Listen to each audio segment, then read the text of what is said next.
তোমরা ইন্টারভিউ দিতে গেলে এবং যিনি ইন্টারভিউ নিচ্ছে তিনি তোমাকে যেটা করতে বললো এক্সেলে, সেটা হলো তোমার নাম আছে, নাম্বার এবং টোটাল নাম্বার বার করতে হবে।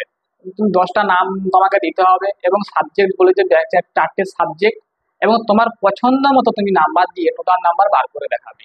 তার হাতে কিন্তু সময় খুব কম, তাহলে তুমি যদি একটা একটা করে নাম্বার বসো, আমি ধরলাম এখানে 35 দিলাম, এখানে 67 দিলাম, তাহলে আমাদের অনেক সময় লেগে যাবে। এটাকে শর্টে আমরা কি করে করব, সেটা হলো সমান দিলাম একটাতে, দিয়ে র্যান্ড বিটুইন করলাম, RAND between bottom to top আমরা সর্বোচ্চ 30 নাম্বার দেবো, 30 থেকে আমরা 100,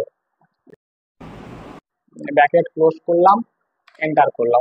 একটা হয়েছে, একটাকে আমরা এটা কপি করব, কপি করার পর টোটালটাকে আমরা সিলেক্ট করব, সিলেক্ট করে পেস্ট করব, অটোমেটিক আমাদের নাম্বার হয়ে গেছে। এটা টোটাল বার করব, আমরা জানি সূত্রটা ইকুয়ালস টু সাম দিলাম, সাম দিয়ে ব্র্যাকেট ওপেন করব, প্রথম থেকে শেষ পর্যন্ত আমরা ফার্স্ট সিলেক্ট করলাম, এন্টার মার্ক, টোটাল বেরিয়ে গেল। এখান থেকে এবারে আমরা ড্র্যাগ করে টানবো, আমাদের সমস্ত টোটাল বেরিয়ে গেল।